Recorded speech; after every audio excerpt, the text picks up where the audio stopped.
So we're back with the Game Gallery podcast. We just went over all the signature stuff that went on throughout the year of 2023. And it's just worth noting that John has a podcast or a website, gamegallery.net. He is excellent at documenting things that go on throughout the year, and he'll throw links on there all the time for useful resources. So jump on that website. That's gamegallery.net. It's awesome. Yeah, Okay, and so if you have any sold data that you want to share, for example, a link to the NWC Gold private sale or something that I missed, what I'm trying to capture is all the big solds for every year going forward as well. So 2022, 2023, hopefully we'll switch it over to 2024.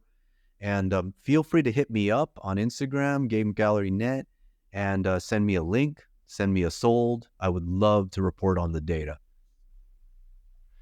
okay, so let's go over our take on the year as a whole. Okay. I'll start. I wanted to start from like a more Macro. global, like a macro view. Okay. I pulled a few bits of data. So the one thing that seemed to be a catalyst in the boom of 2021 was Bitcoin. Yeah. You know, and I believe moving forward in some way that Bitcoin is tied to collectibles, specifically video game collectibles, because it seems like the average demographic of people that hold Bitcoin are younger. And if they have extra capital because Bitcoin is doing well, we will see probably some of that money trickle into the market, into the sealed video game market. I want to point out that I do believe most, if not all of the major auction houses are accepting crypto. I'm pretty sure Golden does. I feel like Heritage does or will. So that's something that didn't exist during the bubble, quote unquote. In 2021, I don't believe you could actually bid for and then pay for a big, auction win with Bitcoin. But I think in 2024 and beyond, probably it's going to be considered just currency. Yeah, that's I didn't know that. That's awesome. Okay, so here's historic Bitcoin data. Let's see. I have February of this year. Let's just go January. January, the price was roughly around 23,000 per Bitcoin, and it's up to 42. So there's been nearly a doubling of Bitcoin value. So that's a good sign. Overall, my take on the market has seemed like there has been some momentum. Like, I think that it's harder to steal stuff. That most of the things that I'm interested in like weekly auctions for Heritage, usually go higher than I expect them. So there's some sort of rebound that I can just feel and not really go any further than that. Some more macro data. I didn't really follow this at the time that we were going through this bubble and what became some sort of, I don't know if you consider it a mini recession or a recession, whatever. But I looked at interest rates, and in 2022, rates went from 3.5 in January of 2022 to 7.5. Wow. So that was a 4% increase in 2022, wow. And that's what we were walking into in 2023. And so, that's just important to keep in mind. In 2023, it started in January at 7.75%. I think these are the LIBOR rates, but I'm not 100% sure. And it finished at 8.5. So there was if you're thinking of a parabola that shoots up, it seems to be leveling off, which is a good sign. Yeah, I think we're done hiking. I don't know if there's going to be any more hikes, period. We don't know when they're going to lower, but recently, as of the end of the year, we're talking New Year's Eve right now, I think mortgage rates dipped a bit, and they might even be near 7% in the United States. Great. That is, I'm talking. That's great. But I agree that the free money's gone, the easy loans are gone. Interest rates. I was wrong in prior podcasts about saying I think we're going to have another bull run when Bitcoin hits 50 grand again. Well, it topped 40 this year. But I think it's smarter to say, well, when interest rates come way back down to near inflation, which I think is down near 2%, if interest rates come down to 3 or 2, I think that would be the start again of another nice run up. Yeah. Yeah, absolutely. So then the last bit of data that I have is on gas prices. This is again Interesting. something that I didn't follow this in real time, but I just wanted to see what it was doing. So in June of 2022, average gas prices were at $4.92. By November of the end of 2022, it was down to $3.68, and it has in all of 2023 hovered somewhere between 330 and 380 or something like that, but most of it was below 360. So the price is kind of stabilized, which is good. So it really all points to like we all took some trauma in the middle of 2022 that was a lot, and Mhm. how all these markets are going to shake out as a result of that is you know kind of yet to be seen. But like moving forward into 2024, um, I I'm expecting stuff that I still want to put into my collection of games that I won't sell for a while. I expect those to not necessarily dry up, but get more expensive. I don't think that I'll be able to afford like a copy of sealed Contra. Mhm. I've been trying to have my eye on a high grade Tetris that I'd like to get my hands on, but I do feel that, if you were to ask me, I think Bitcoin's going to do better this year. There's a lot of catalysts in that market. I think that's going to help the economy as a whole. I will continue to do my best to liquidate and be able to be a buyer in this whole arc of this market. Yeah. That's how I have decided to attack it, is just that, you know, there's so much cool stuff in this particular hobby that I'd like to be able to buy some of it. And this was a weird thing that I thought about, and it's kind of come to me recently. And somebody else may understand what I'm saying, is that I will sometimes buy things and I expect them to go into my collection and not come out for a while. But sometimes when I get them into my hands, it's not what I thought it was. And then in other instances, Mhm. I will grab a game because it's the right deal. An example is Mike Tyson's Punch-Out. Mhm. I was able through the only trade I've ever pulled off of significance. I was able to get a sealed Mike Tyson's Punch-Out. I love Tyson. I love Punch-Out, but I didn't realize until I got it into my hands how much I was happy to have that. It it's easily the most important piece to me Mhm. that I have, and it's just I know how much you love Tyson. Yeah. He's so iconic. You can't go for very long without Tyson making it into your, subconscious. Like whether it's people talking about him on a podcast or, he always comes up. He's the man. That Yeah. prime of his in the '80s was It special. was so special. So I just can't believe yeah, there's been no remakes or bringbacks. But tell me more about that trade if you don't mind. Can you share a little details about the yes, trade? My yes, God, I didn't know it was yes. a trade.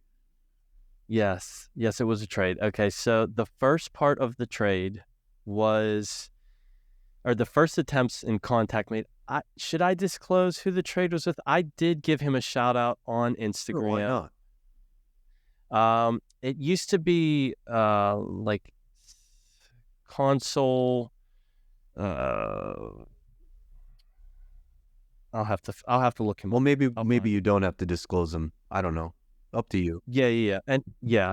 Let me find him here. Did you guys initiate the trade on Instagram then? In other words, he wasn't like a clubhouse Yeah, guy yeah. or So he posted a raw Super Mario. It's Sealed Games Professor. Sealed Games Professor. Is he European? Yeah, he is. Okay, European. Um, Yeah, my yeah, buddy yeah, has yeah. been dealing Mert, games Mert, for decades. Mert Yagden. Mert Yagden. Mert Yagden. I Oh, don't know how to pronounce it. heard that name before. Yeah.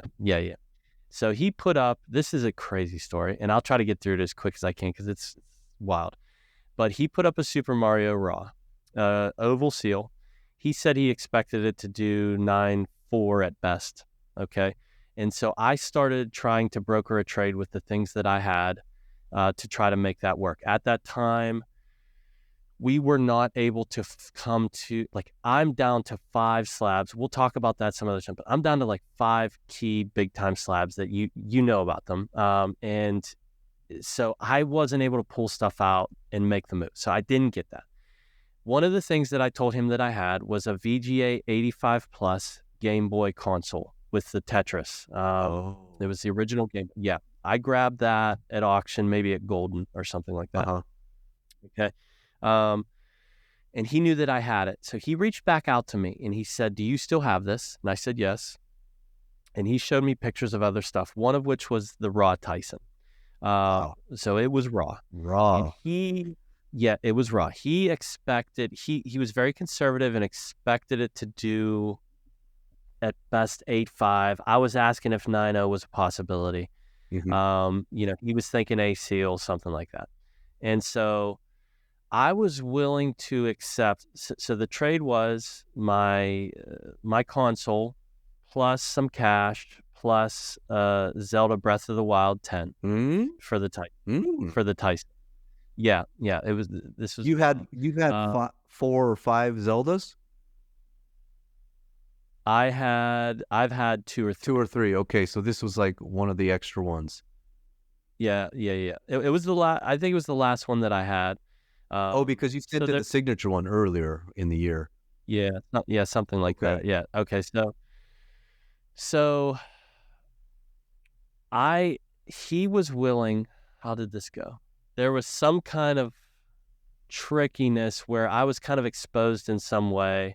I think what I wanted to do, and I got counsel in Clubhouse from Josh and Matt and just a couple other guys, I think is how it went. I said, like, why don't I send it off to get graded and you send it off to get graded. Let's see what it hits. And then we can work the deal from there. Like there was some risk with that for me because if it hit high, I would kind of be in trouble. I might not have enough to afford to go after it. And so what he was willing to do, and I give him nothing but respect, and I wouldn't expect him to ever do this again, but he was willing to send it to WADA for me. Wow. And once we got the grade, it would get sent back to me before I sent him anything. Wow. This is the kind of stand-up stuff that the right guys in this hobby do. This is what I love about this hobby. Yeah. This is what I love about this hobby is that if you act a fool, you're not. It's like you're living in a small town. Yeah. How I would describe it. Yeah. Everybody knows everything. So like you have to do things the right way and have some sort of integrity to make it in this, in this hobby. Okay. So he was willing to do that. I sent it to WADA. I'm nervous, but I'm writing down. He sent it to WADA, right? From Europe? He sent it to WADA. And then it was coming back to me. I sent him the slip. I put in the WADA order. And he shipped it. He shipped it. Gotcha. When I got it back, I wrote down on a piece of paper prior to getting it back that I was, if it hit a 7.5A, I still would have been okay with the deal. I probably would have taken a loss, but that's how much I cared about Tyson. Nice. All the way up, and I would write 8.0A, 8.0A plus. Is this a victory? 8.5A. Offer him something else because the original deal was some cash. The original deal was going to be some cash and the console. Yeah. The Game Boy console. So it was originally just that. And I said, if it hits like 8.5A, A plus or above that, I didn't tell him this, but I was going to offer him more. It came back at a 9.2A. Oh my God. So I immediately, before I even brought him the grade, thought to myself, I need to offer him more. Yeah. So that was my way of repaying him for his trust and kindness and generosity. Yeah, sending out first. And he accepted. He accepted, and that's how that deal was made. And I have bought from him since. This is the funny part of the story it makes me happy that he got this. That Super Mario that I originally approached him about, when he sent that off on his own, it hit a 9.6A plus. Wow. So he got to get that extra. He would have taken a bath if I would have got that 9.6A plus on that. So the fact that it hit higher, it put it out of my price range, but it made me happy that he made that extra money. Yeah, he got him. So are you talking about raw NES, NTSC over in Europe? Like high grade mint? No, I don't begin to know how he operates. It seems like he's overseas, but he has. I think I know Mert. He has 2 guys on each coast. that are There you managing go. his inventory. I know, Yes. Mert. The 968 Plus Yeah. Black Box You Mario? made an offer on it. You made an offer Yeah, on we it. tried to buy that, my buddy and I. Okay, I know the guy Yep. you're talking about. Yeah, Yep. he's a Yep. mover and shaker. He's a wheeler Yeah. dealer for So sure. yeah, the original deal that I would have given him in trade value for that raw Super Mario might have been about 15 is what he was looking for. So like I made a mistake by not going after that first, but I'm glad that he But you got got it. You know what I Tyson, mean? which, hits closer to your heart probably. It does. It does. I've had a Super Mario, but it was like a 6.5 B plus. I would like to have someday a 92A, better. dude. Yeah, 92A. yeah. It was insane. I was so pumped. I mean, I It was gotta so look exciting. up. I gotta look up Tyson. I mean, basically, the weird thing about the market coming down is that you would think there would be good material out there, but what I'm seeing is a lot of ovals coming to market in this downturn. Yeah, And yeah, even ovals are still holding up that mystique, nostalgia, and just desirability. And we used to kind of shit up on them in Clubhouse back in the day. Oh, yeah. that's an oval. Oh, that's an oval. We were just living the dream in the bubble. And if you look at the pop reports, you've got orange bullets, white bullets. Those are rounds. You've got another round. Then you got no white bullets, of course, sealed. Couple ovals. But when you look at the high grades, yeah, there are no rounds. There's like 196 Right. round, and that's it. So 9.2, you've got 13, maybe 20 copies above you in the entire world for the entire hobby, Yeah, 9.4 that's fun. above. Yeah. Yeah, and like I know that you have always been a fan of earlier print, and I think that instinct was correct. But because of the kind of capital that I have to work with, or like, It's impossible uh, with Tyson, yeah, so like Zelda, Super Mario. I've always been I've always been okay with oval. I love oval. I'll take oval. I still think that everything is super short, and I think it's always going to be super short. So like I've always been like that, but like I said in the beginning, I think that your instinct for new and early, or not new, but early is good, as evidenced by, the matte stickers, how they kind of held up and always had. Like Yeah, I just wouldn't have gone after. some stuff did not do well in the recent downturn, but if it's CIB, I would say, first printer bust. But for sealed, it's Yeah, just a different market. There are no first print exactly. sealeds. So, ovals make Yeah, sense because they're accessible. yeah, And that's what we all want. yeah, We want accessibility. We want the hobby to grow. We don't want everybody, buying $1 million games yeah, only. Um, it yeah, kind of, this story's so freaking good that I like want a sealed Tyson oval now, yeah, yeah. It was and a it was a Zelda highlight. and an Yeah, SMB1. And I don't care yeah, if it's an oval anymore. Like, it's really changed. It's really yep, changed. yeah, yeah. Okay, so let me wrap up, the outlook, and mix in a couple personal sales, numbers and things like that, just to kind of tie a bow on it, and then you can jump in about, your take on 2023 and where we're moving. All right, so that was a big acquisition. Just so people know, like, where I'm at as far as I have a full-time job, and this has always been like a secondary income for me. Yeah. And my sales on eBay were right around 78, I think is what I said when I looked at it. Damn, So 78 part-time on yeah, eBay plus private deals. You might yeah, be in the 80 yeah, to $100,000 activity range. yeah. Yeah, and a lot of that, I mean, that number obviously looks good, but a lot of it is, moving stuff at a parallel to pivot into what I've done, which is go after, bigger. Yeah, so Bigger. let me ask you, how much do you think you bought? Did you spend Yes. 40 grand? Yes. So yes. Yes. So I just looked at Heritage, and I was shocked by what I spent on Heritage in You 2023. looked it up, I huh? spent Well, I spent 36K on Heritage. I'm throwing these numbers out not so 2023, people. 36K. So you're talking over six figures in activity, buy, sell, trade. Yeah, yeah, yeah. And that's just Heritage. So like a ton of stuff has been Heavy bought hitting everywhere. player, dude. You're a big part of the Yeah, hobby. here's the only reason I'm throwing out these numbers is so that people understand where I'm coming from, because I will be 100% transparent in saying, like, I don't think there was like a significant net gain in my inventory or my collection financially, if that makes sense. You know, like net was tough. net. Yeah. Then that's tough. So like, it's a lot of just moves. And what I've been able to do is pivot into 5 key pieces. This is where I stand at the end of 2023. Damn. So I've got Tyson. Mm-hmm. We talked about 92A Oval Tyson.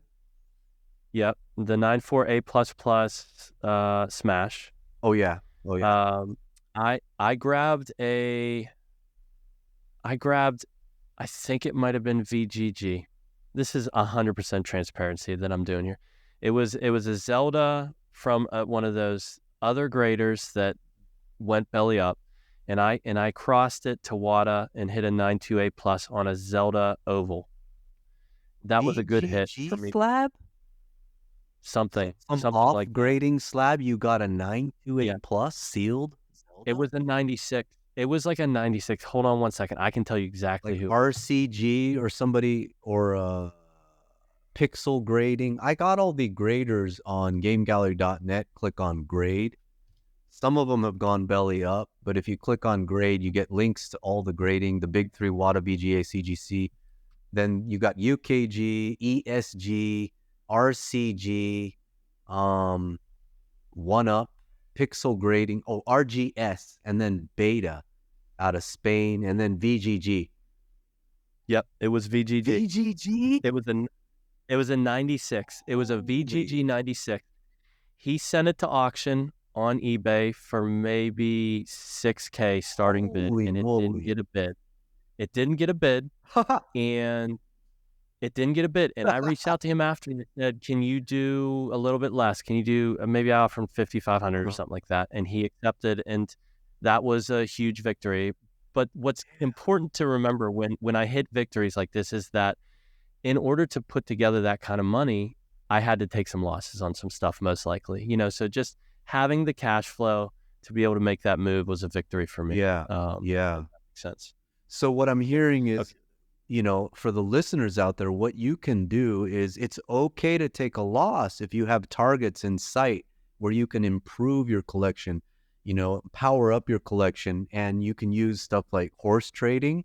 In other words, trading with someone in Europe, someone in Asia, or you could target things as an open auction like Heritage, or you can do what we call a direct deal in the hobby where you reach out directly. So even if it's eBay, you can DM people or message them and maybe do a deal.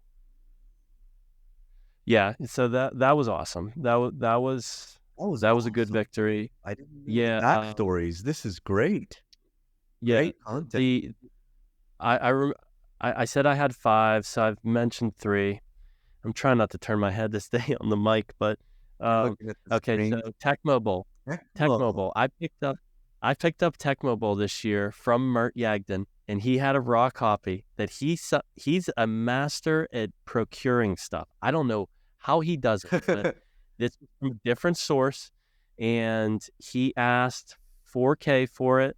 I sent it to WADA. It hit a 96A+, which sounds like a home run. Wow. But what's crazy is that in today's current market, a 96A+ oval Tecmo Bowl might not do more than 4K. So it was about that's what the market will bear. But I'm super happy to have that game at a 96A+. That's a home run. So the lesson there is relationships.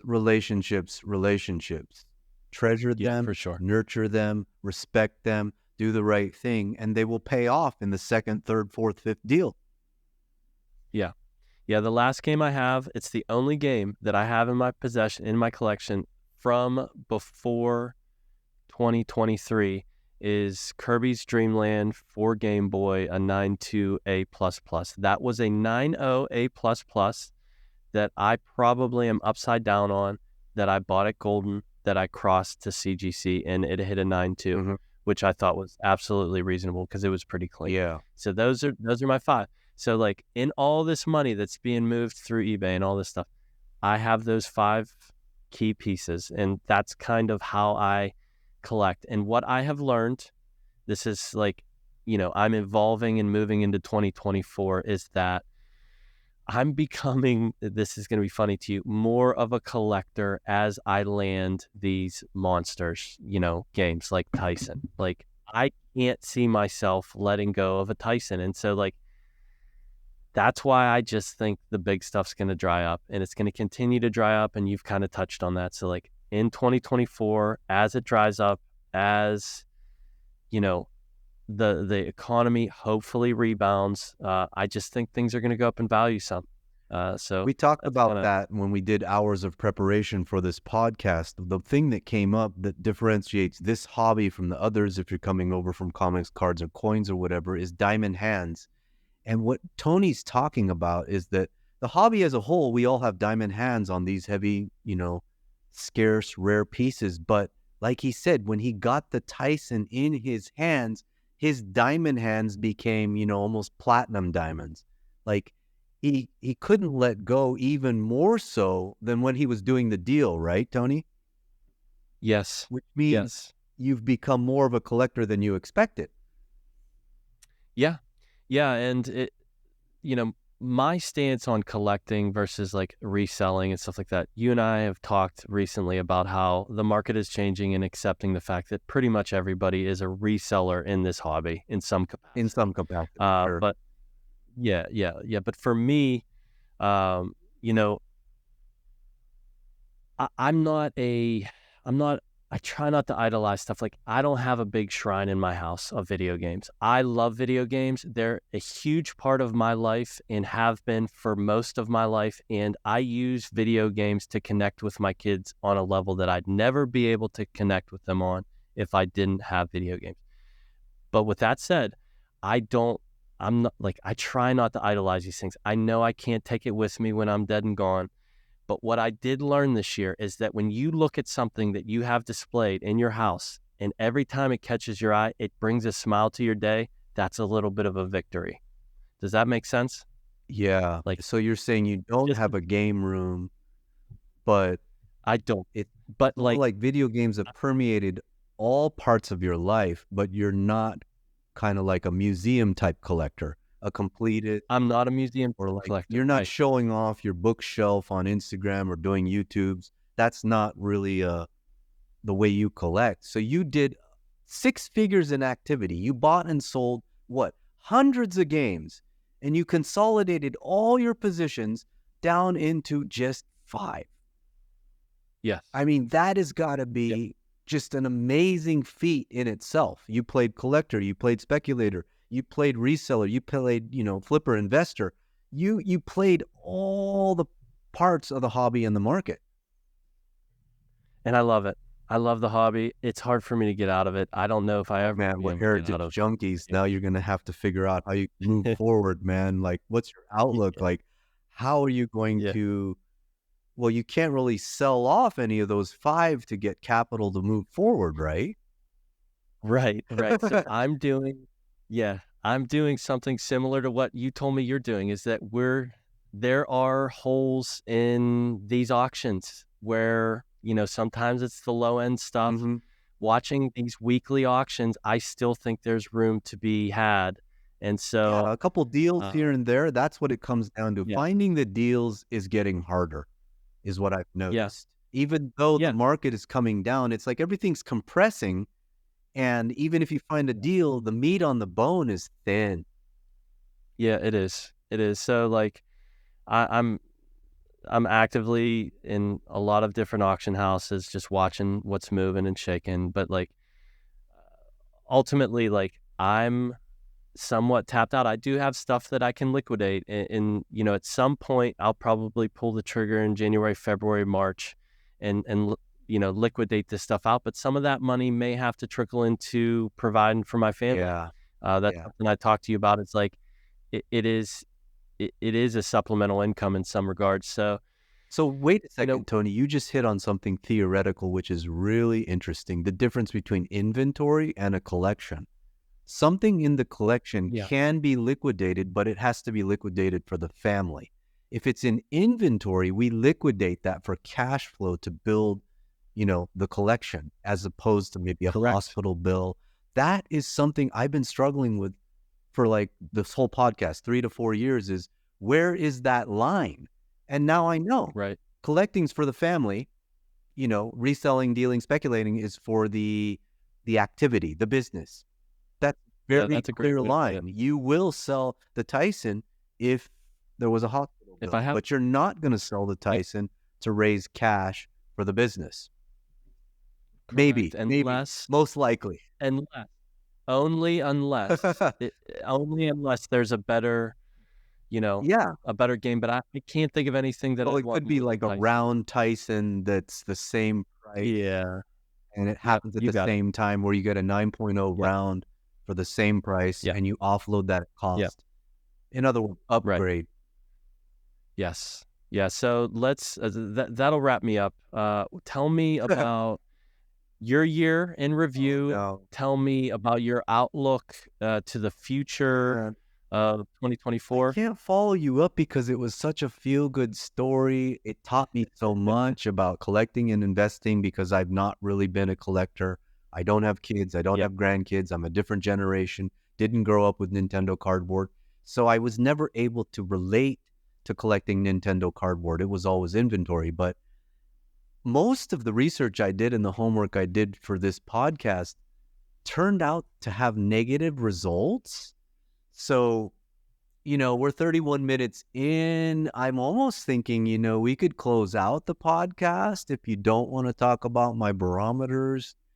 Or I could talk about my personal year, which will take 5 or 10. That's something I'm willing to share a little bit of. Yeah. You want to do the barometers or my personal?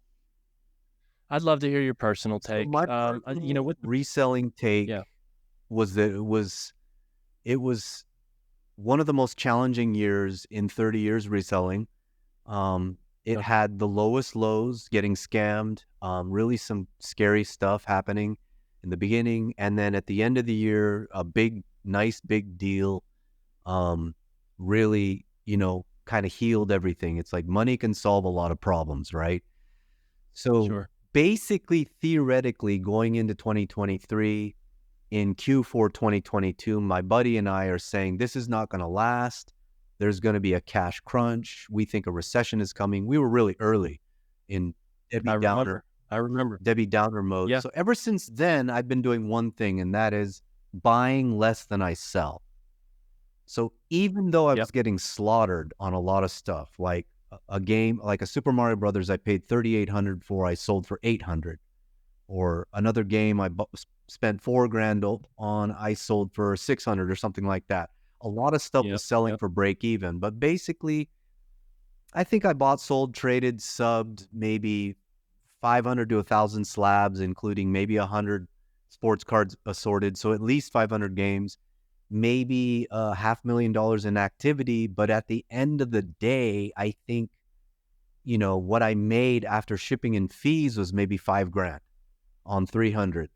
And after interest and rent and insurance and these other costs of the business, I bled out quite a bit of money in 2023, even though it ended well in terms of the deals I was doing. Now, what kind of deals? Most of it was just on the down low. I've been quite quiet. So a lot of it is auction houses versus eBay. We've been dabbling on Mercari. We also sell on Amazon and Walmart, but it was the worst year ever selling sealed video games on Amazon, ever, by far. Wow. By far. That used to be our number one platform before WADA came in and shook everything up. Walmart.com is actually one of the hardest platforms to join, but it actually did quite well for your $30 to $50 sealed Christmas gifts. And as far as the graded game slabs, same old game, try to find deals on Heritage, try to find deals on eBay, try to find occasional deals on PWCC. I just flipped something from PWCC to eBay right now. But basically it's arbitrage. So you're looking at one platform and you're trying to play it on a speculation on another platform. So I wasn't really tapping into those relationships, doing that horse trading. I toned down a lot of the Frankensteining. I toned down a lot of the CIB. And in fact, I stopped that completely, put it on a shelf for another day because of, I think restoration is going to rise. So I made a lot of major changes for optics because a lot of people think that my main business is CIB slabs, and it's not. It's never been that. It's been $50 sealed video games modern for 15 years. And, Yeah. maybe I bought and sold a couple thousand WATA CGC slabs, but if you look at the overall picture, that's nothing compared to the amount of like PS2, PS3, Xbox 360, and all this stuff that's supposed to do well during Christmas. So at the end of the year, I could really tell the economy's really bad because these little $30, $40, $50 sealed games are having a hard time moving on Amazon, which is really the barometer of e-commerce. So, Yeah. for me, it's not just I feel like the market's down. I have data. I did the barometers. It's lower lows. It's lower lows, lower lows, lower lows, unless you're looking for something very specific, like a Right. Field Tyson or a first print cassette Zelda. But I really do believe if you can take losses, stack cash, and wait for a rainy day, I do believe there will be buying opportunities looking forward. Now, Yeah. if it's very specific like you, where you're targeting very specific pieces, I guess you grab those when you can. But I'm speaking more of a dealer, which is what I am. So that's kind of my spiel for what's been going on over the last 15 years and then this year specifically. We're 37 minutes in. You want to do a brief outlook of 2024 real quick? Yeah, we kind of We talked kind of about, I talked about think, it, but kind of like a summary of where we think yeah, the market will yeah. be in 20. What do you think? What do you think it's going to be like, Tony, as a collector in 2024? I think that, I can only speak Yeah. personally that I'm going to take what the market will give me and try to have capital available when the right things are presented to me. And Yeah. that's all that I can do. And it's very difficult. There's more that I want, of course, than what I can get cash together Of course. quickly to be able to afford. We're all So, heritage junkies. We look at 200 yeah, games, we yeah, win one. It's yeah, the and yeah, disease. exactly. Exactly. So I will continue to do Yeah. that. Uh, and, like I said, this is a secondary income for me. I think about you a lot, and I bet you'd be surprised how much other guys in the hobby think about you in that this is your primary source of income. Yeah. The Yeah. bullets that I take in this hobby are tough to take as it is, but I have a 9 to 5 to go to. You don't have that. So I've always felt that you've, especially, through this year, have handled yourself really well. I was happy that you mentioned that, there was like a nice deal that occurred at the end of this year to kind of free you up financially. That's great. Yeah. We're all pulling for you. Yeah. Thank You're like the John Madden. You're the John Madden of sealed video games. Thank you. Thank you, sir. Yeah, yeah, yeah. It's a complete honor to be able to do this with you, bro. Wow. So, Wow. yeah, I just wanted to say that. Yeah, what I'm hearing basically for the outlook as a collector is patience. And I think that's one of the hardest things, whether you're an investor, speculator, reseller, patience is really, how you win long term. And I think 2024 is going to be interesting in terms of what comes up. If you are patient, Right. what are you going to see if you have cash in 2024? And that's kind of my outlook is, well, step one, you got to have cash on the side if you're looking forward. And then if you're a reseller like me, a dealer, I think that you got to watch how much you spend every month on games versus your gross sales. And you kind of Right. need to dial that down when we're going down and then dial it up, maybe pull 0% credit cards when we're going up. So you can spend more than you buy when it's kind of getting frothy, and then spend less than you buy when we're kind of in a downtrend. And I think the downtrend will continue. because I don't think we know about interest rates, and I don't think they're going to get dropped quickly. I think it's going to be a little gradual. Lehman, if you look at Lehman, 2008 was the crash, and real estate bottomed out in 2011, 2012. So let's say 2023 is the crash, maybe 2022. 2021 is the bubble, 2022 is the crash. If it's going to take 3 or 4 years, that means the bottom could be 2025. We just don't know. So Yeah. basically the outlook is a question mark, and I just say watch what you spend on games. Get serious about what you spend on games. Put it in a spreadsheet, add that number up on a monthly basis, weekly basis, daily basis like me, and compare that to get serious about what you're actually selling. And be careful if you're spending 2 times more than you sell, 4 times more than you sell in this market. Yeah, that's all great stuff. I forgot about this. This is so neat. This is a good outlook thing to finish on. Is that I don't have a used video game store near me. I told you I live like near an island. It's kind of like a small town, not a lot of good food. There's also no video game stores, not even a GameStop. And this guy just opened up a collectible store around me like a month ago. And he's mainly sports cards, but he does it all. He had Pokemon, he had video games, he had everything. He just seems to be in everything. And the things that he said to me survived the best through this downturn were Pokemon cards and video games. Wow. I couldn't believe he said it. I was surprised. It says like when you talk about 2025 could be the low. Yeah. For this market, it's not just the video game, it's collectibles in general. We always have to remember that the first thing to go with people is collectibles. Yeah. They can't spend money on collectibles if they're having trouble paying for their bills. So like, just always keep that in mind. Buy as conservatively as you can. Buy with the most amount of knowledge that you possibly can. And, that's all you can do. You can try to get it right. These are great things to close on. And I want to say thank you for coming on the podcast. Everybody out there, this could be a game changer. We might be talking about taking the podcast to another level. We've only had a few guests, and this time we're clicking really well. So I want to invite everyone on the podcast that wants to come on, play life like a video game, try something new, get your ass on this podcast. Okay?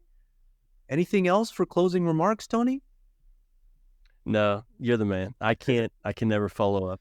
Okay, thank you again, because thanks to you, I'm not going to put the podcast down for now. We're still alive, barely, but maybe this is a rebirth of kind of like, maybe we could have 2, 3, 4, 5 people on at the same time. I don't know, but definitely please come back on. We want to hear your story. And also, if you can come back on as a regular to ask some nice questions to our guests, I would love to invite you. Anytime, brother. All right, man. Okay. Have a great 2024, everybody. Happy New Year.